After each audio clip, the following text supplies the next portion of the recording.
ہر ایک پانی پینے کا طریقہ، استنجا کرنے کا طریقہ دیا ہے، تو کیا نکاح کرنے کا طریقہ ہمارے نبی صلی اللہ علیہ وسلم نہ دیے ہو؟ ایسا ہو ہی نہیں سکتا۔ میرے محترم بزرگ دوستو، اللہ کے نبی صلی اللہ علیہ وسلم نے جب بھی کسی صحابی کا کسی چیز تلاش کیا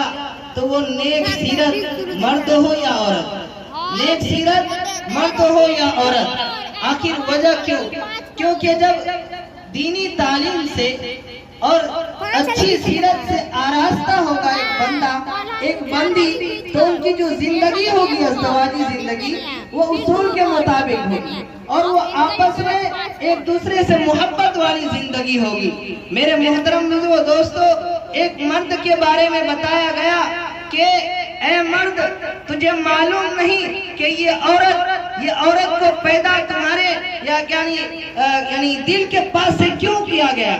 کہا گیا کہ سر سے پیدا اس لیے نہیں کیا گیا کہ تم عورت کو سر پہ بیٹھا لو، اور پیر سے اس لیے نہیں پیدا کیا گیا کہ تم ان کو پیر کی جوتی بنا لو، بلکہ تمہارے پہلو سے پیدا کیا کہ تمہارے سینوں سے چپتے رہے، تمہارے دل سے قریب رہے۔ میرے محترم دوستو، یہ تمام چیزیں ہمارے نبی صلی اللہ علیہ وسلم کے قول و فعل سے سمجھ میں آتی ہے۔ اسی طرح جب مرد کو کہا گیا کہ تمہیں اللہ تبارک و تعالیٰ نے گھر کا رہبر بنایا، گھر کا مالک بنایا، قرآن کریم کہتا ہے الرجال قوامون علی النساء، الرجال قوامون علی النساء، کہ مردوں کو گھر کا یعنی عورتوں پر حاکم بنایا، گھر کا ذمہ دار بنایا۔ میرے محترم بزرگ دوستو، گھر کا ذمہ دار اس لیے بنایا کہ کوئی بھی جو ٹیم ہوتی ہے یا کوئی بھی قافلہ، جب تک اس کا ایک امیر، ایک رہبر، ایک کمانڈر نہیں ہوتا ہے تو وہ قافلہ کبھی بھی صحیح سالم منزل تک پہنچ ہی نہیں سکتا۔ اسی طرح میرے محترم بزرگ دوستو، ایک جو فیملی چلتی ہے سوسائٹی میں، ایک جو ہمارا سماج، ایک خاندان یا ایک گھر ہوتا ہے، ایک فیملی ہوتی ہے، تو اس کو صحیح سالم چلانے کے لیے کس کو یعنی امیر بنایا جاتا ہے؟ تو اللہ تعالیٰ نے کیا کہا؟ الرجال قوامون علی النساء، کہ مردوں کو اللہ تعالیٰ نے حاکم بنایا۔ اور اس کے بعد نبی کریم صلی اللہ علیہ وسلم کی حدیث ہے کیا کہ کلکم راعٍ وکلکم مسئول عن رعیتہ، ہمیں مردوں کو ذمہ داری دی گئی، عورتوں کو بھی ذمہ داری دی گئی۔ اس حدیث میں کہا گیا ہے کہ تم سب کے سب ذمہ دار ہو۔ تم یعنی اللہ کے رسول صلی اللہ علیہ وسلم یعنی تمام ایمان والے کو یا تمام انسان کو مخاطب کر کے کہہ رہے ہیں کہ تم سب کے سب ذمہ دار ہو۔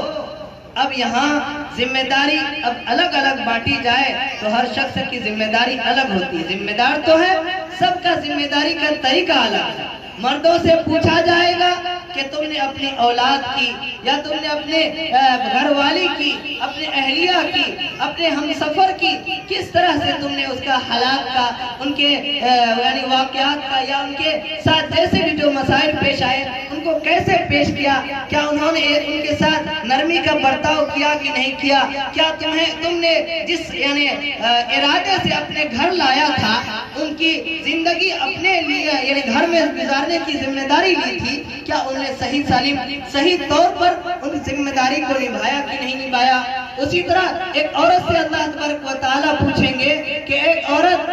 تمہیں اس شخص کے گھر کا ذمہ دار بنایا گیا تھا، تمہیں ذمہ داری دی گئی تھی ان کے اولاد کی تربیت کی، تمہیں ذمہ داری دی گئی تھی ان کے گھر کی عزت بچانے کی، تمہیں ذمہ داری دی گئی تھی ان کے گھر میں لانے والے جو بھی کمائی یا جو بھی چیزیں یا جو بھی یعنی چیز ہے اس کی نگرانی میں اس کی حفاظت کی کہ نہیں۔ میرے محترم بزرگ دوستو، یہ ہمارے نبی صلی اللہ علیہ وسلم نے بتایا۔ اب یہاں نکاح کا ماحول ہے یا کیا کہتے ہیں جو محفل جمی ہے اسی کے متعلق، تو اب ہم لوگوں کو یہاں سمجھنا ہے کہ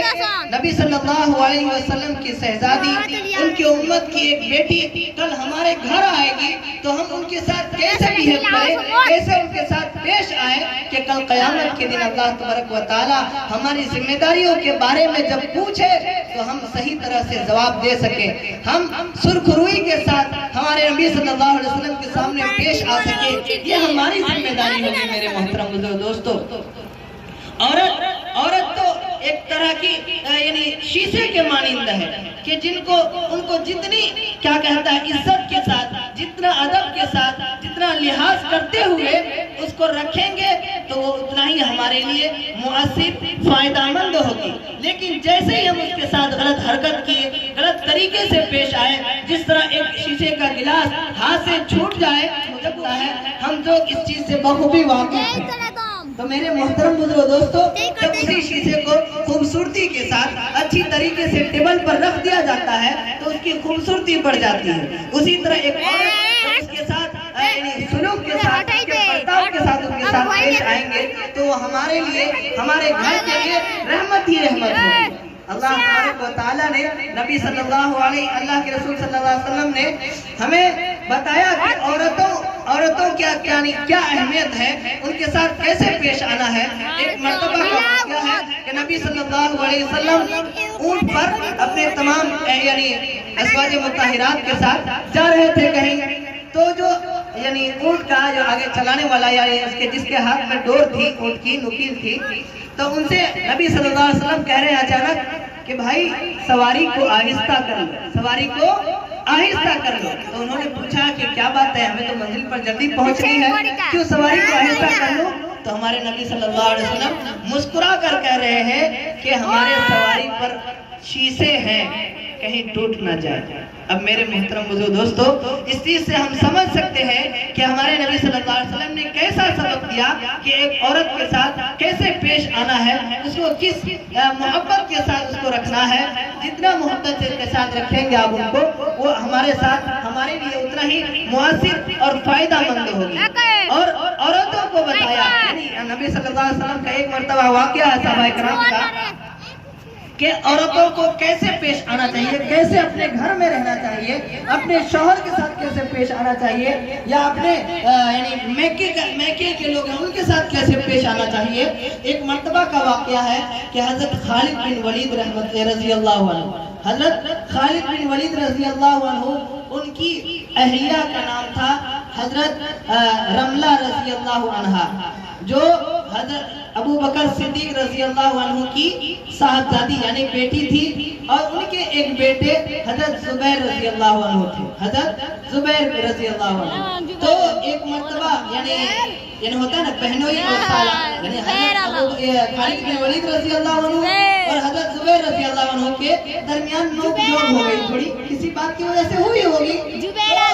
جیسے وہ گھر تشریف لائے، ایک مرتبہ کا واقعہ اچانک یہ ہوا کہ دونوں آدمی ایک سامنا ہو گئے، دونوں آدمی کا سامنا ہو گئے، وہ دونوں آپس میں لڑنے لگے، یعنی حضرت خالد بن ولید رضی اللہ عنہ اور حضرت زبیر رضی اللہ عنہ. تو کچھ دیر یعنی مٹبھیڑ ہوا، کچھ باتیں ہوئی ہوگی، نوک جھوک. اس کے بعد جب وہ چلے گئے گھر سے، حضرت زبیر رضی اللہ عنہ یعنی حضرت رملہ رضی اللہ عنہ کا بھائی ہے نا، جب چلے گئے تو حضرت خالد بن ولید رضی اللہ عنہ اپنی اہلیہ سے کہتے ہیں کہ تمہارے بھائی اور تمہارے شوہر کے درمیان جھگڑا ہو رہا تھا اور تم کیوں نہیں کچھ بول رہے تھے، ہے نا. تو یعنی پھر کہتی ہے وہ کتنی سمجھداری کے ساتھ کہ اللہ تبارک و تعالیٰ نے ہمیں پھول بنا کر بھیجا ہے. کیا کہا کہ اللہ تبارک و تعالیٰ نے ہمیں پھول بنا کر بھیجا ہے. اگر میں بھائی کی طرف ہو جاتی، ان کا سپورٹ کرتی تو آپ ناراض ہو جاتے، جب آپ ناراض ہو جاتے تو ہمارا خدا ہم سے ناراض ہو جاتا. کیوں؟ کیونکہ ہمارے نبی صلی اللہ علیہ وسلم نے بتایا کہ اللہ تبارک و تعالیٰ کے علاوہ اگر کسی شخص کو کسی کا سجدہ کرنے کا حکم دیتا تو ایک عورت کو دیتا کہ وہ اپنے شوہر کے سامنے سجدہ کرے. اگر آپ اس وقت ناراض ہو جاتے تو میں کل قیامت کے دن اپنے خدا کے سامنے، اپنے نبی کے سامنے میں کیا گواہی دیتا، کیا میں کس منظر کے سامنے آتا. میرے پیارے شوہر، اس لیے میں وہاں کچھ نہیں بولا. اسی طرح اگر میں آپ کا سپورٹ کرتا، آپ کے طرف سے بولتا، تو ایک میرا پیارا بھائی جس کے ساتھ میں نے زندگی کے بچپن کے وہ لمحات گزارے ہیں جب ہمیں سمجھ نہیں تھی، ایک دوسرے سے محبت تھا، یعنی جس جگر سے جس کلیجے کا ٹکڑا وہ ہے اسی کلیجے کا ٹکڑا میں ہوں، اگر ان کے ساتھ یعنی آپ کے ساتھ پیش آتا، آپ کا سپورٹ کرتا تو وہ ناراض ہو جاتے. میرے محترم بزرگ دوستو، اتنی سمجھداری کے ساتھ جب وہ یعنی ان کی اہلیہ ان کے ساتھ پیش آئی آئی تو جتنا غصہ ان کا تھا ان کے بھائی پر یا ان پر، سارا غصہ ختم ہو گیا. اسے خوشی سے پیشانی چومے اور گلے سے لگا لیا. تو یہ میرے محترم بزرگ دوستو، صحابہ اکرام کی زندگی سے، نبی اکرم صلی اللہ علیہ وسلم کی زندگی سے ہمیں پتہ چلتا ہے کہ ایک شوہر کو مرد کے ساتھ کیسے پیش آنا ہے، ایک مرد کو اپنی بیوی کے ساتھ کیسے پیش آنا ہے. یہ تمام چیزیں ہمیں نبی صلی اللہ علیہ وسلم کی زندگی سے معلوم چلتا ہے میرے محترم بزرگ دوستو. اور اسی طرح یہ کہا گیا کہ ایسا نہیں ہے کہ، بلکہ یہ بھی کہا گیا کہ آپ اچھا ہم سفر بننے کی، وہ بھی اللہ کی بندی ہے. اللہ تبارک و تعالیٰ نے انہیں بھی پھول بنا کر بھیجا گیا. ان کے ساتھ کوئی سختی سے پیش آنے والا، ان کو اپنی پیر کی جوتی بنانے والا ملے تو کیا ان کی زندگی خوشحالی کے ساتھ گزر سکتی ہے؟ نہیں میرے محترم بزرگ دوستو. ان باتوں سے ہمیں سمجھ میں آتا ہے کہ اللہ تبارک و تعالیٰ نے ہمیں اس دنیا میں سب کو برابری کا یعنی حق دیا ہے. سب کے ساتھ اچھائی کے ساتھ، سلوک برتاؤ کے ساتھ پیش آنے کا اللہ تبارک و تعالیٰ نے نبی صلی اللہ علیہ وسلم کے طریقے سے معلوم چلتا ہے. اس لیے اللہ تبارک و تعالیٰ سے ہم لوگ دعا کریں کہ اپنے یہ جو ابھی جو شادی ہونے والی ہے ان کی زندگی میں آدم اور حوا جیسے، حوا علیہ السلام جیسے محبت عطا ہو، حضرت فاطمہ رضی اللہ عنہ جیسے، اور حضرت علی رضی اللہ عنہ، حضرت فاطمہ رضی اللہ عنہ اور حضرت علی رضی اللہ عنہ جیسے محبت ان کے درمیان ہو. نبی صلی اللہ علیہ وسلم جیسے، حضرت عائشہ رضی اللہ عنہ، اور جو تمام ازواج مطہرات کے ساتھ ان کا طریقہ زندگی گزارنے کا تھا، اس طرح کی ان کی زندگی گزرے. اللہ تبارک و تعالیٰ سے دعا ہے کہ اللہ تعالیٰ ان کو خوشحالی کے ساتھ زندگی گزارنے کی توفیق دے. اللہ کہنے سنے سے اللہ ہمیں عمل کی توفیق